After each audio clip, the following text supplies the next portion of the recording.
Welcome back.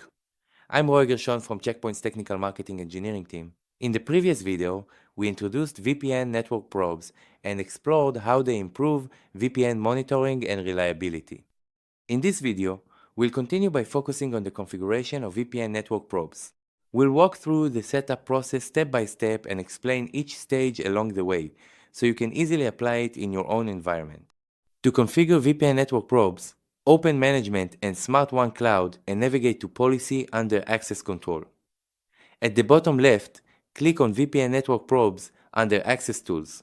Before we continue with the configuration, for additional background and monitoring guidance, review SK 181994, How to Monitor the Status of VPN Network Probes in R82 and higher. Once reviewed, we can proceed to create and configure the probe object. Here, you can create, edit, or remove probe objects. To create a new probe, click New and provide a name for the object with the relevant configuration. Let's open an existing object to walk through the configuration and explain how to configure the VPN network probe step by step. We start by selecting the protocol. You can choose between ICMP and HTTP. Define the source.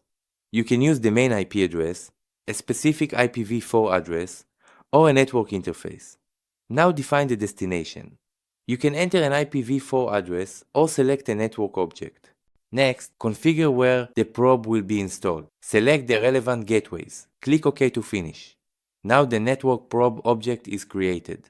This brings us to the end of this video.